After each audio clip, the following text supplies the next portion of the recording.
ზვიადრატიანის საქმეზე ეთერში გასული მასალა, ცვლილებები პირველი არხის ევროპის ბიუროში და მაუწყებლის მომავალი წლის ბიუჯეტი. პირველი არხის აღმასრულებელი საბჭო მეურვეების შეკითხვებს პასუხობს.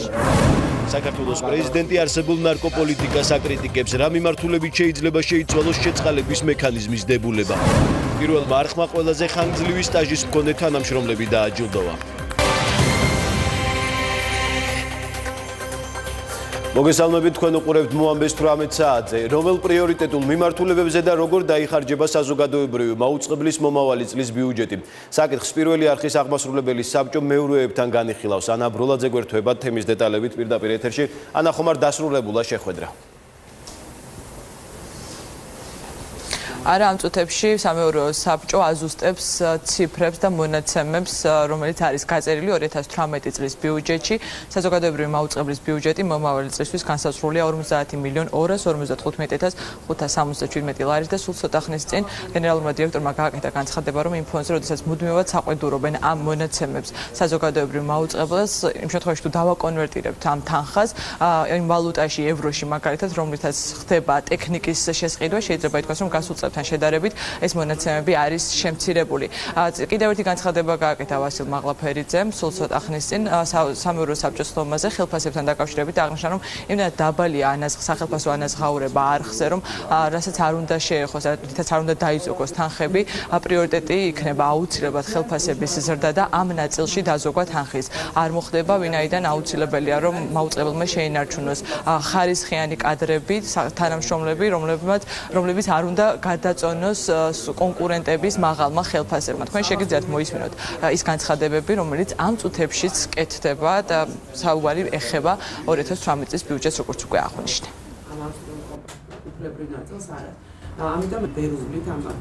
წელს 1 მილიონი ევროთი შემცირდა ჩვენი ბიუჯეტი, ვიდრე შარშა. ანუ მთელი ამ ხნის ვალდებულებები თუ არ გაიზარდა, ყოველ შემთხვევაში ნამდვილად არ შემცირდა, სულ ეს განუწყვეტელი ყვედრება, თან ჩვენ თუ წარმოვიდგეთ, რომ ჩვენ თანხას ვერ ხმარობთ ისე უფრო მოქნილად, 1 მილიონი ნაკლები. არ დაგვავიწყდეს თუ რაზე ვართ, რომ ჩვენ მთელი ჩვენი შესყიდვები ფაქტურად ხორციელდება ვალუტაში. იმიტომ რომ ყიდულობთ ტელევიზიას აჭირდება, რაც საქართველოს რასაც არბოებს, ხო? კაი ხელფასებად არბა ევროში. ეს წარმოვიდგეთ რა არის, არც მეტი, არც ნაკლები, 1 მილიონი евро, 3 მილიონი ლარი დაგვაყდა შაშანელდა შედარებით ამ მატების ფონზე, რომელიც განუწყვეტელი სალაპარაკო სიტუაცია. ვითომ მატებაა და აი ამ ხელა ბიუჯეტი და აი ეს არის ეს ბიუჯეტი, რომელიც შეუძლია ყველა ადამიანმა მოვიდეს და ილვათ დახო სახელმწიფოზე ზრდაზე იყო მცირედი ზრდა წელს და მე მგონია, რომ ეს არ არის საკმარისი ზრდა, იმიტომ რომ აქ უნდა ვიცოდეთ ჩვენ, რომ თანამშრომლები და იცით ალბათ, როდესაც აქ იყვნენ თანამშრომლები, მაგალითად გამნათებლები 600 ლარი ქონდათ ხელფასი. შენ თუ აქ სახელმწიფო პოლიტიკის ოდნავ მაინც ახლოს არ გაყევი, კი დიდი ტრადიციაა, კი ერთგულებაა, მაგრამ ის ვინც კარგი სპეციალისტია, მოკიდებენ ამას ხელს და შენ რო ფაქტურად ესე იგი ყველა ყავს 600 ლარად რო ყავს, ძალიან კარგი გამნათებელი მაგალითად და ესე იგი და კი ნახავ რაღაცა სიტუაცია, რომ ჩვენ კი ნახავ დავკარგეთ კარგი მოცემულობის ადამიანები. მას შემდეგ, რაც დაასრულებენ სამეურვეო საბჭოს წევრები უკვე საზოგადოებრივი მაუწყებლის მთავარი ფინანსური დოკუმენტის განხილვას, ამის შემდეგ უკვე ისინი იმსჯელებენ აჭარის ტელევიზიისთვის გამოყოფილ ხარჯებზე, ამის შემდეგ უკვე იქნება კენჭისყრა. დღევანდელ სხდომას ესწრება სამეურვეო საბჭოს 6 წევრის მხრიდან. საინტერესოა უკვე როგორ დასრულდება და როგორ იქნება კენჭისყრის შედეგები. მადლობა, ის ანა ბროლაძე იყო. სამეურვეო საბჭოს ხდომაზე დღეს პირველი არხის ბრიუსელის ბიუროს საკითხიც დაისვა. საბჭოს წარმომადგენლებს ბიუროს შესაძლო დახურვაზე შეკითხვები გენერალურ დირექტორთან ჰქონდათ. ვასილ მაღლაფერიძის განცხადებით, ბიურო არ იხურება პირველი არხის ევროპულ მიმართულებაზე, კი ჟურნალისტები როტაციის პრინციპით იმუშავენ. ბრიუსელის ბიურო იხურება. თუ შეიძლება მე მაინტერესებს საფუძველი რატო იხურება ბიურო? აქ არ არის საუბარი ბრიუსელის ბიუროს დახურვაზე, აქ არის მივლინების ფორმაზე საკითხი. მივლინების ფორმის ცვლილებაზე საკითხი. ანუ მივლინებული იქნება არა ერთი ადამიანი, როგორც არის ახლა, არამედ საუბარია იმაზე, რომ უნდა იცვლებოდეს თემატიკიდან გამომდინარე, უნდა იყოს გაშუქებული უფრო მეტი თემა, უფრო ფართედ. ბიურო არა მარტო იხურება, არამედ ძლიერდება ევროპაში. ეს ჩვენ გვაჩვენა მთელმა წელიწადმა, რომ ჩვენ უცხოეთის საერთაშორისო ჩვენი ერთ-ერთი პრიორიტეტია და სამაგოთ გრძელი სკამი გვაქვს. გამოჩნდა ესპანეთის მოვლენებში და სხვაგან მთელ რიგ მოვლენებში, რომ ჩვენ უბრალოდ პროფილურადაც ჭირდება სხვადასხვა ტიპის ესე ვთქვათ მუშაობა და უფრო მოქცილები უნდა ვიყოთ, ამიტომ ჩვენ მით უმეტეს გვემატება რაც საკმაოდ ესე იგი კარგი და აუცილებელი ფუფუნება არის ჩვენ საერთაშორისო გადაცემა.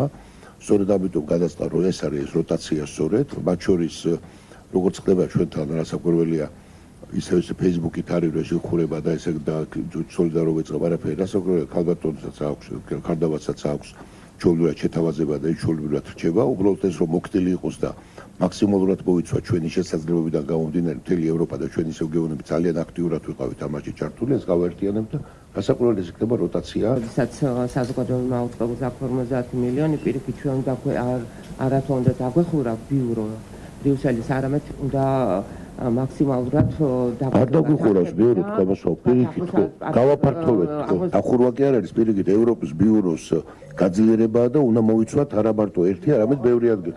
უკაცრავად პასუხია შეიძლება ვინმე შეცდომაში არ შევიდეთ და თქვენ ეთყობა არა ხარ საქმის გულში ბიურო ხო არ გონიათ რომ ჩვენ რამე ოფისი ქონდა იქ დაქირავები არა უკაცრავად პასუხია.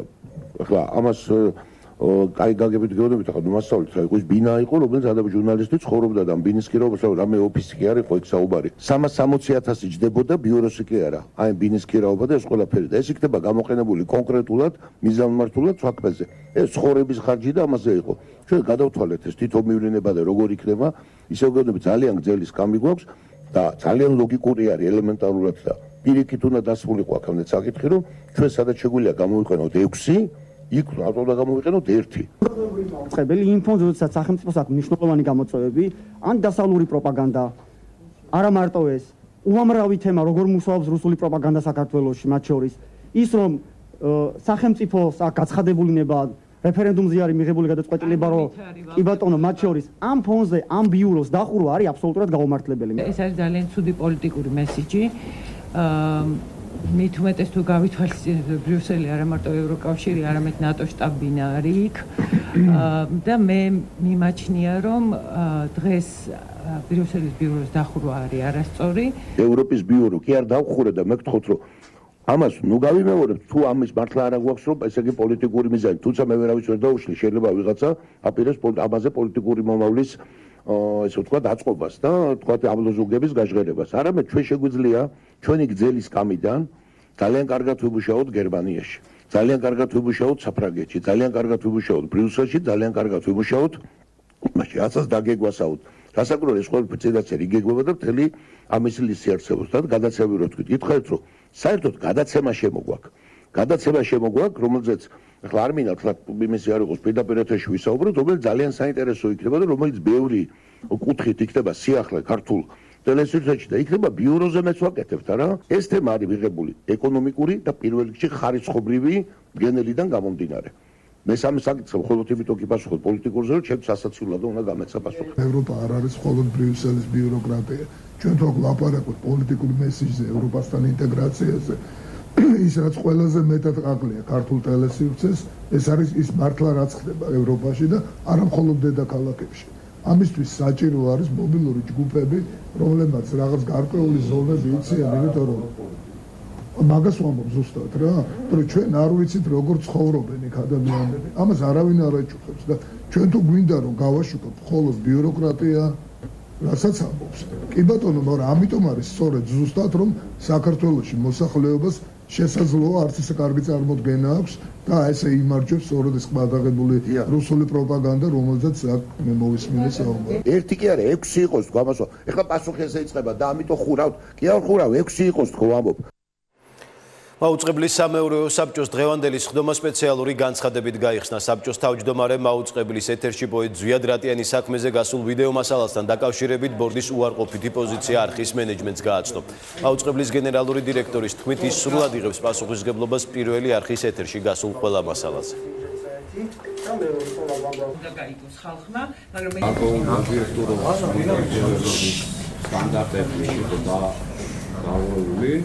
შესაბამისად და ადამიანის უფლების შელახვის პასუხს მოიცავდათ ჩვენი აზრით და ალბათ პასუხისმგებელი პირი ვინც არის ამაზე შესაბამის პასუხს აგებს. ჩვენთვის არის ძალიან მნიშვნელოვანი ბორდის გადაწყვეტილება და რასაკვირველია სრულად გასათვალისწინებელი.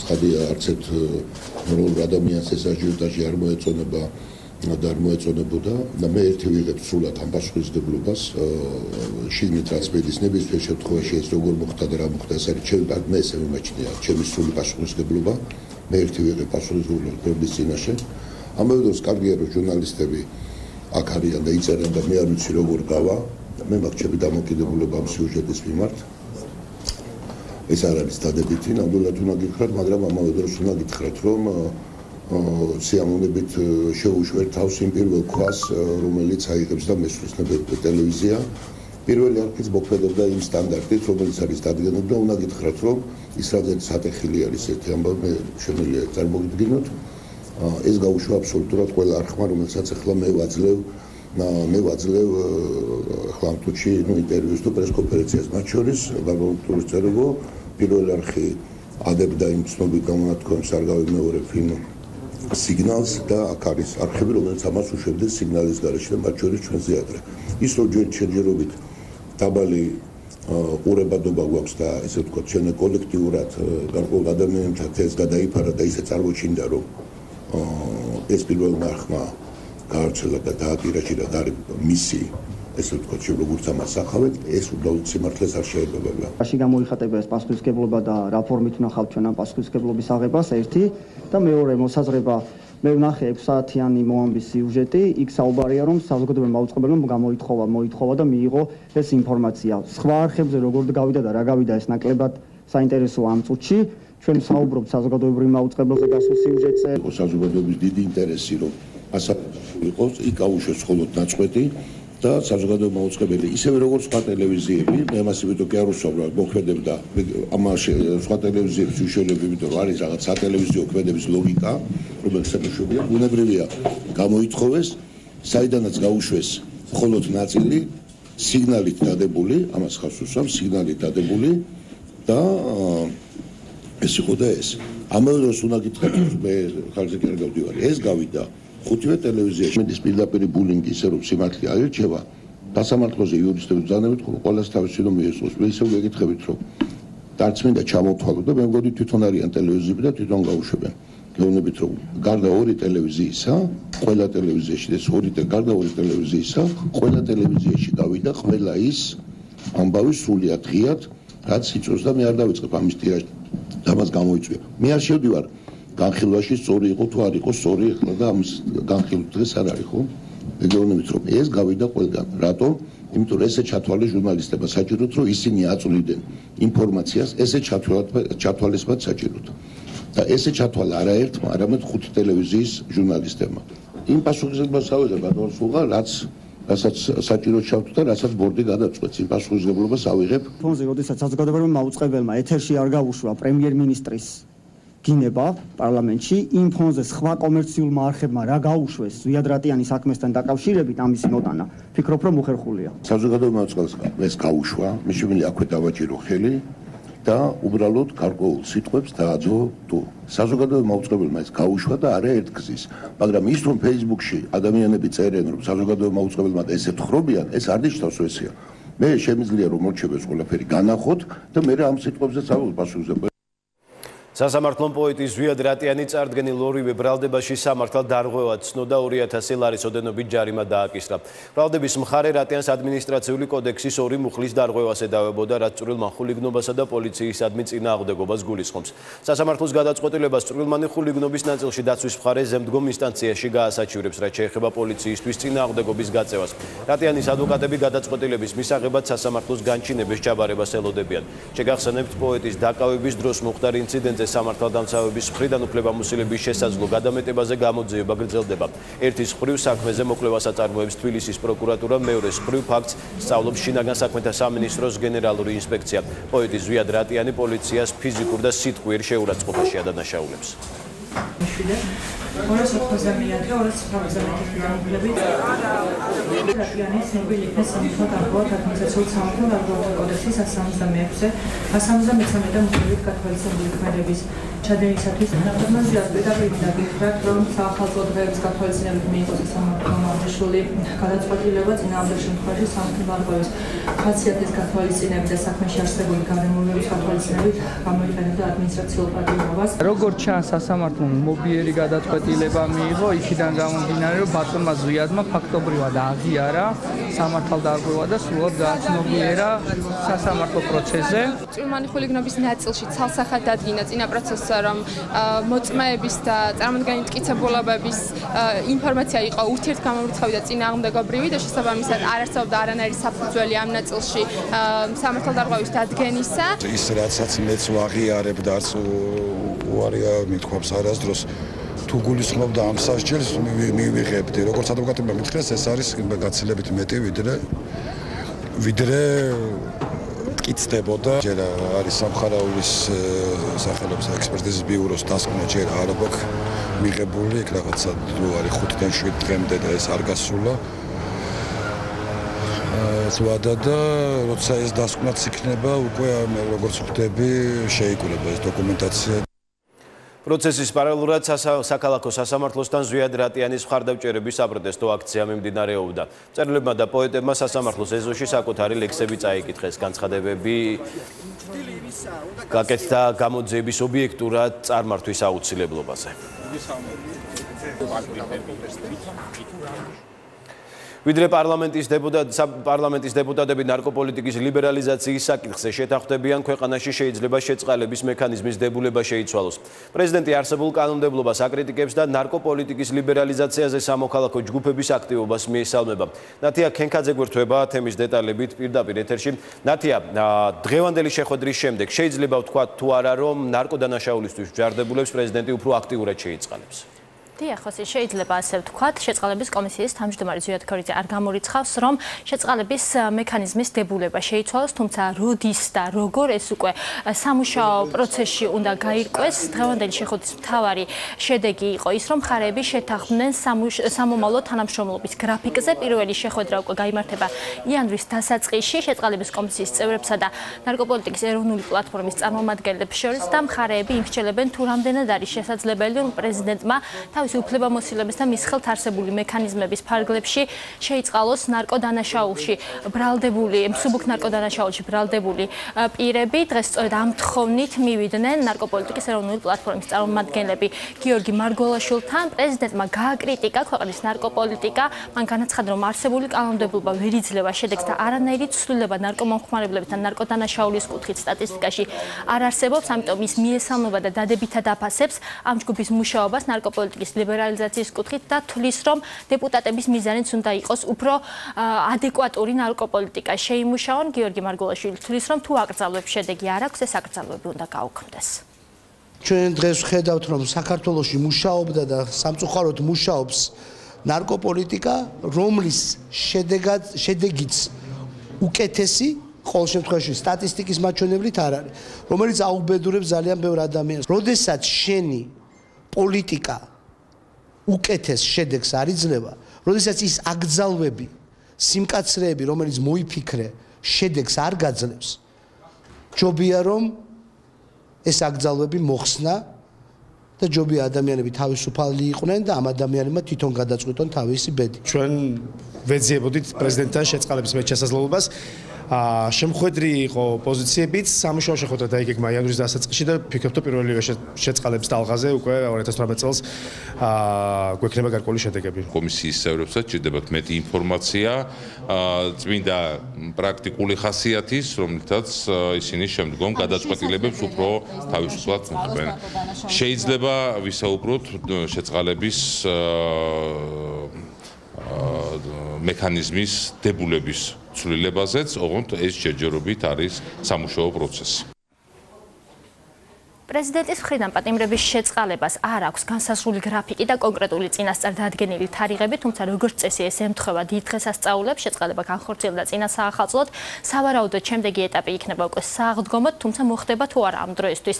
დებულების ცვლილება ეს უკვე სამუშაო პროცესში კონსულტაციების შედეგად გაირკვევა, როგორც გითხარით, პირველი შეხვედრა უკვე მომავალი წლის დასაწყისშია დანიშნული. მადლობა ნათია ქენქაძე გვერდთვებოდა პირდაპირ ეთერში. ფინანსთა სამინისტროს საგამოძიებო სამსახურში გია გაჩეჩილაძეს სიძე კომპანია Citroen Georgia-ს ხელმძღვანელი დღეს კიდევ ერთხელ იკითხება გიორგი შარაშიძის თქმით, მისთვის უცნობია კონკრეტულად რა შეკითხვები ექნება გამოძიებას. საქმე ლილოში მიწის ნაკვეთს ეხება, რომელიც მის კომპანიას ეკონომიკის სამინისტრომ გადასცა. პირობების შეუსრულებლობის გამო კი სახელმწიფომ შემდეგ უკან დაიბრუნა. ვალდებულებაში ეწერა, რომ ნაკვეთზე საწარმო უნდა აშენებულიყო. გამოძიება სახელმწიფო ქონების ეროვნული სააგენტოს მიერ კონტრაქტ ვიჟენისთვის გადაცემული ქონების მითვისება გაფლანგვის ფაქტზე მიმდინარეობს. სოფელ დუიშის სპეცოპერაციის დროს საკუთარი სახლის საძინებელში დაჭრილი 19 წლის თემირლან მაჩალიკაშვილის მდგომარეობა კვლავ მძიმეა. პაციენტი თელავის კლინიკიდან თბილისში წმინდა მიქაელის საავადმყოფოში გადმოიყვანეს ექიმის განმარტებით დაჭრილს ყველა სახის გამოკვლევა და სამედიცინო დახმარება უტარდება. მაჩალიკაშვილის ოჯახი კი მომხდარის დროულ და ობიექტურ გამოძიებას ითხოვს. ოჯახს არ სჯერა ოფიციალური ვერსიის, რომ ოპერაციის დროს 19 წლის მაჩალიკაშვილი ხელყუმბარის ამოქმედებას ცდილობდა. ოჯახის ვერსიით მას ასაფეთქებელი მოწყობილობის ნაცვლად მობილური ტელეფონი ჰქონდა. საკონსტიტუციო სასამართლოს პლენუმმა ტელეკომპანია რუსთავი 2-ის საქმეზე სარჩელი არ დააკმაყოფილა. მოსარჩელეები სამოქალაქო კოდექსის იმ მუხლების არაკონსტიტუციურად ცნობას ითხოვდნენ, რომელიც ეგრეთ წოდებული ამორალური გარიგების ბათილობას ითვალისწინებს. სარჩელი არხის საკონტროლო პაკეტის მფლობელი ტელეკომპანია საქართველოს მიერ იყო შეტანილი. მოსარჩელი მხარე მიიჩნევდა, რომ ეგრეთ წოდებული ამორალური გარიგების ნაწილში კოდექსის გასაჩივრებული მუხლები ბუნდოვანია და იძლევა ფართო ინტერპრეტაციის საშუალებას, რის გამოც მხოლოდ გარიგების ფასის შეუსაბამობის გამო შეთანხმება შესაძლოა გაბადილდაც. საკონსტიტუციო სასამართლოს უარყოფით გადაწყვეტილებას ერთვის 4 მოსამართლის ირინა იმერლიშვილის, მაია კოპალეიშვილის, გიორგი კვერენჭხილაძისა და თამაზ საბუტაშვილის განსხვავებული აზრი. ადამიანის უფლებათა დაცვის კომიტეტმა საერთო სასამართლოების შესახებ საკანონმდებლო ცვლილებების პაკეტს პირველი მოსმენით მხარი დაუჭირა. ცვლილებები სასამართლო სისტემის რეფორმის მეოთხე ტალღის ფარგლებშია დაგეგმილი. განხილული პაკეტი საქალაქო და სააპელაციო სასამართლოების განტვირთვას ისახავს მიზნად. ცვლილებების ავტორთა განცხადებით წარმოდგენილი რეგულაციები მხარეთა ინტერესების უკეთ დაცვასა და მართლმსაჯულების დროულად განხორციელებას ხელს შეუწყობს. კომიტეტზე სადაო გახდა ჩანაწერი, რომლის მიხედვითაც 2000-დან 5000 ლარამდე ფინანსურ დავებს მაგისტრი მოხელე განიხილავს. მოხელის კი იუსტიციის უმაღლესი საბჭო დანიშნავს. მათი განჯატება ისეთი ცვლილებების შემოთავაზება, რომელსაც უნდა განტვირთოს სასამართლო სისტემა საქმეებისაგან, იზრდება წრე იმ საქმეების, რომლებიც შეიძლება განხილული იყოს ერთპიროვნულად, რომლებიც შეიძლება იყოს განხილული დაუსწრებლად, ასეთ აგრეთვე დასაშვებობის გარკვეული სხვა არც იზრდება სააპელაციო სასამართლოში. დღესდღეობით საუბარი გვაქვს მეოთხე რეფორმის ფარგლებში განსახორციელებულ ცვლილებებზე. ეს ცვლილებები ემსახურება იმას, რომ მოხდეს მაქსიმალური განტვირთვა სასამართლოების იმისთვის, რომ გქონდეს ხარისხიანი მართლმსაჯულება. ის, რაც მოფიქრებული ამ კანონპროექტით, ჩემთვის არის მიუღებელი. არის ერთი პრინციპული პრობლემა, ფაქტიურად საუბარია კონკრეტული თანამდებობის პოზიციის შემოღებაზე, რაც არის მაგისტრი, ანუ სასამართლო მოხელე, რომელიც შეასრულებს რეალურად მოსამართლის უფლებამოსილებას, მაგრამ არ იქნება მოსამართლე. აქ არის პრინციპული პრობლემა, ვთვლი, რომ წინააღმდეგობაში მოდის ეს ზოგადად ჩვენს კონსტიტუციასთან. რამდენიმე დღის წინ გარდაცვლილი 2 წლის ბავშვის მშობლები და ოჯახის წევრები დღეს კლინიკა გლობალ მედში მივიდნენ და ექიმებთან შეხვედრა მოითხოვეს. ისინი ბავშვის გარდაცვალებაში გლობალ მედის ექიმებს ადანაშაულებენ და აცხადებენ, რომ ბავშვი კლინიკაში პნევმონიის დიაგნოზით პარასკევს მიიყვანეს და მას და პაციენტს სათანადო მკურნალობა არ აღმოუჩინეს. მდგომარეობის გართულების შემდეგ კი ექიმების გადაწყვეტილებით ის სხვა კლინიკაში გადაიყვანეს, სადაც პაციენტი გარდაიცვალა. გლობალ მედში გარდაცვლილი პაციენტის ახლობლების მისვლის შემდეგ კლინიკის წარმომადგენლებმა გუშინდელი პოზიცია შეცვალეს და განაცხადეს, რომ ბავშვი მათი კლინიკიდან უკვე მძიმე მდგომარეობაში გადაიყვანეს. გუშინ კლინიკის წარმომადგენლები კი აცხადებდნენ, რომ პაციენტი სხვა კლინიკაში გადაყვანის დროს სტაბილურ მდგომარეობაში იმყოფებოდა.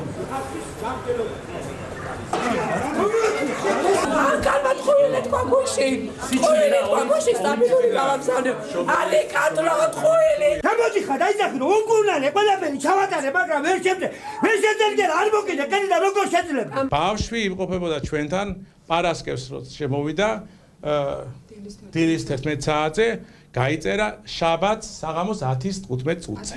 რაც ნახევარს. ბავშვის მდგომარეობა იყო მძიმე, ის სტაბილური კი არ იყო მძიმე, არ იყო ხელოვნურ მართვით სუნთქვაზე, მას აძლევდნენ შარგმაც პერიოდულად და გადაყვანილი იქნა კატასტროფის ბრიგადის მიერ. თუ ამ შემთხვევაში ჩვენი კლინიკის რომელიმე თანამშრომელი იქნება დამნაშავე, ის დაისწრება უმკაცრესად. მომხმარებელთა უფლებების დარღვევის გამო ეროვნულმა ბანკმა მიკროსაფინანსო ორგანიზაციები და ერთი კომერციული ბანკი დააჯარიმა. სების ინფორმაციით ერთ-ერთი მიკროსაფინანსო ორგანიზაციის შემოწმებისას გაირკვა, რომ ორგანიზაცია მომხმარებელს ხელშეკრულებაში კანონით განსაზღვრულ ოდენობაზე მაღალ საპროცენტო განაკვეთს ახდევნებდა. ამასთან ორმა მიკროსაფინანსომ დროულად არ წარაადგინა მომხმარებელთა პრეტენზიების შესახებ ანგარიშები. გარდა ამისა, ერთ-ერთმა კომერციულმა ბანკმა დროულად არ მოახდინა მომხმარებლის პრეტენზიაზე რეაგირება, რითაც დაირღვა ფინანსური ორგანიზაციების მიერ მომსახურების გაწევისას მომხმარებელთა უფლებების დაცვის წესის მოთხოვნები. როგორც ეროვნული ბანკის განცხადებაშია, ნათქვამისები მომავალშიც გააგრძელებს მის ზედამხედველობაში დაქვემდებარებული სუბიექტების ინსპექტირებასა და მონიტორინგს. ავტომობილების სავალდებულო ტექნათვალიერება მომავალი წლების განმავლობაში ვერ უზრუნველყოფს ჰაერის დაბინძურების მნიშვნელოვნად შემცირებას. ასე ეხმაურება სახალხო დამცველი მთავრობის იმ გადაწყვეტილებას, რომლის თანახმადაც 2020 წლის იანვრამდე სავალდებულო არ არის მანქანაში კატალიზატორების არსებობა. ამასთან იზრდება გამონაბოლქვში ნახშირორჟანგის ანუ CO-ს მაქსიმალური დასაშვების შემცველობა. რატომ გადავადდა აღნიშნული რეგულაციის ამოქმედება და რა გავლენა შეიძლება მოახდინოს ხელისუფლების ამ გადაწყვეტილებამ ეკოლოგიურ მდგომარეობაზე? მარიამ აბცეურის სიუჟეტი დეტალებით.